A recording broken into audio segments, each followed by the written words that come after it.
Hi, I'm here with Dottie, and we're going to read Chapter 9, and who was Martin Luther King Jr.? The Peace Prize. Martin showed people all over the world the power of words, not fists.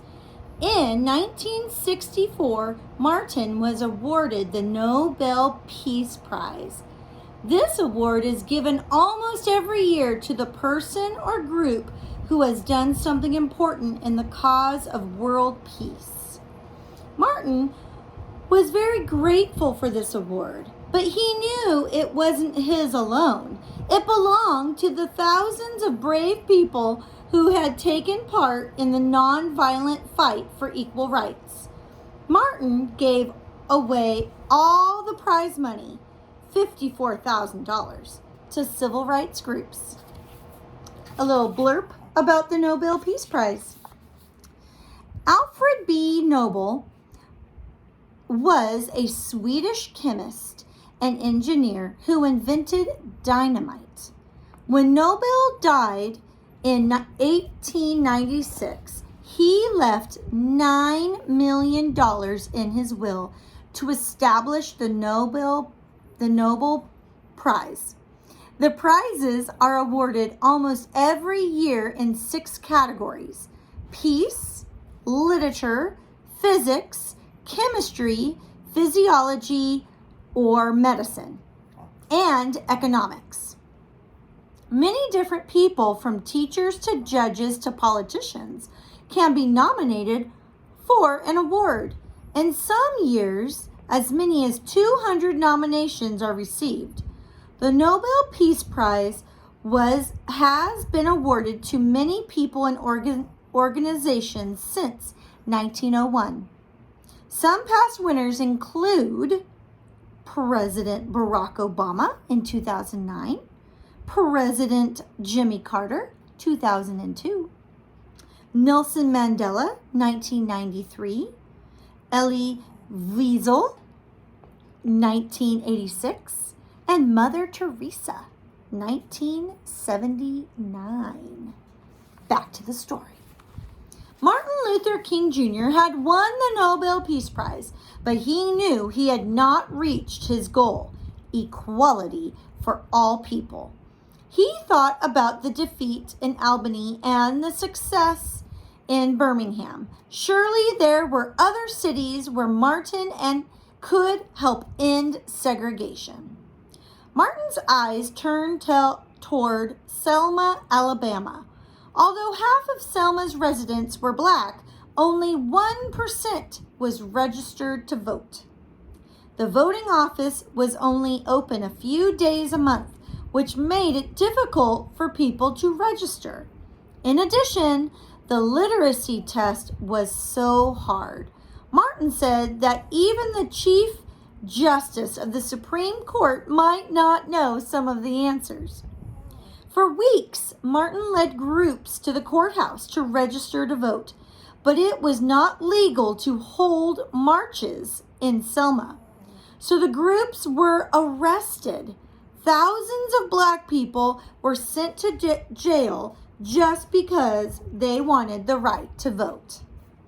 On February 1st, 1965, Martin Luther King Jr. was arrested during one of the marches.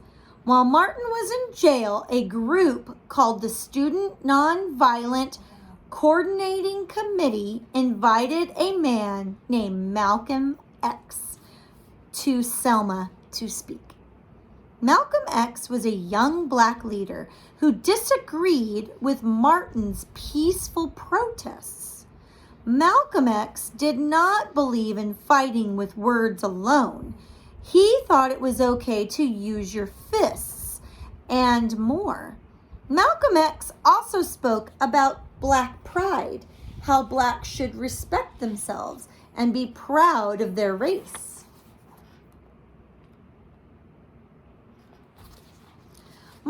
While Martin Luther King Jr. was in jail, he wrote a letter that was published in the New York Times.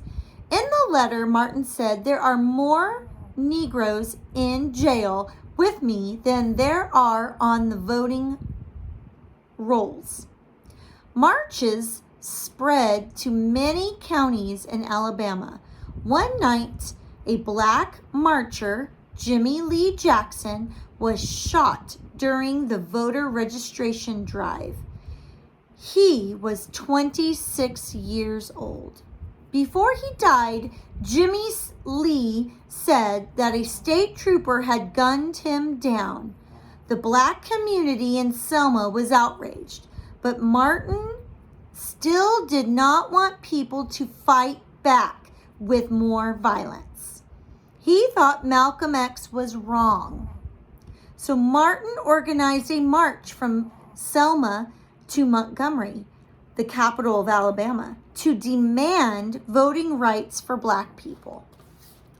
At the time, the governor of Alabama was George Wallace.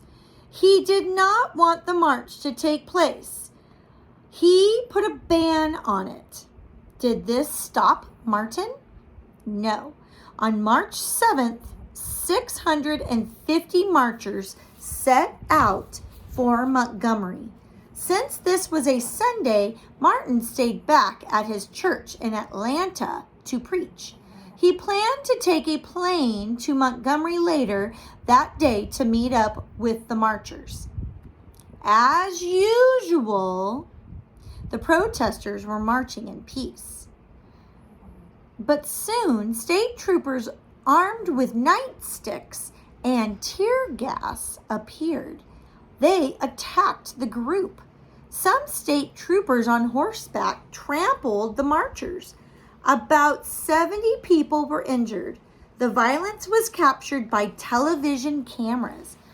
People all over the country were so angry about what had happened that they protested in their own cities. Martin, too, was horrified at the news. He also felt guilty about not being with the marchers.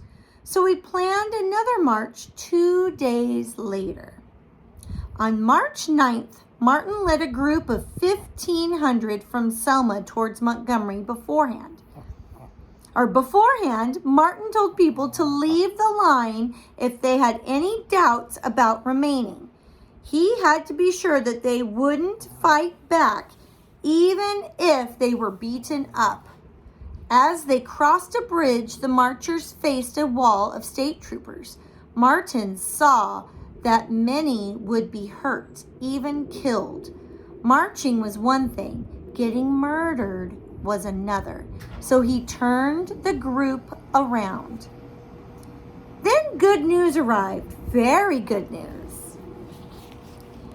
President Johnson said the protesters had the right to march.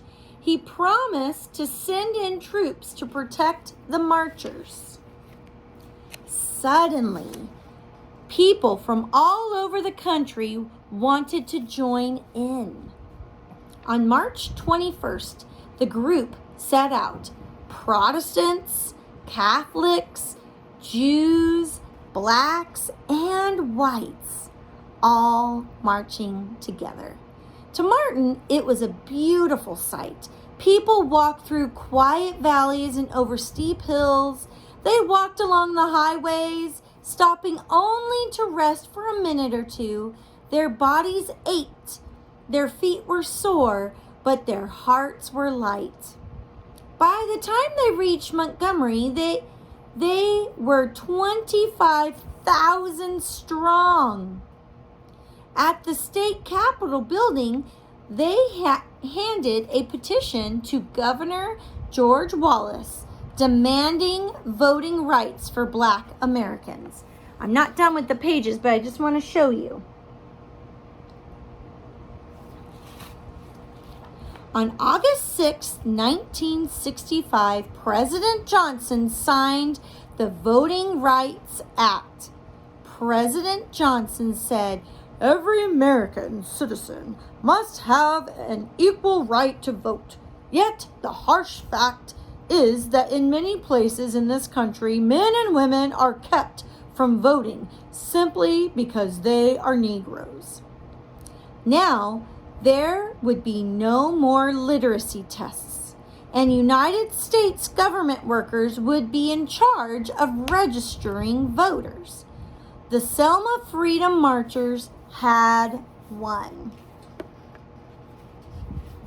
Now we're going to have a little blurb of history. Civil rights leaders who gave their lives for their cause. Medgar Evers was from Mississippi. Growing up, he always questioned the Jim Crow laws. By the time he was in college, he started local chapters of the NAACP. And after being turned down by the University of Mississippi Law School, he fought for the desegregation of the school. On June 12, 1963, Evers was killed. He was 37 years old. A white man named Byron de la Beckwith was accused of the murder. He stood trial twice in the 1960s, but the all-white juries in both cases could not decide if he was guilty or innocent. Finally, in a third trial in 1994, 31 years after Evers' death, Beckwith was found guilty. He was sentenced to life in prison. Andrew Goodman was from New York City. In 1964, Goodman and Mickey Schwerner, who was from Philadelphia, went to Mississippi to register blacks to vote. Both Andrew Goodwin and Mickey were white. On the night of June 20th, 1964, the two reached Meriden,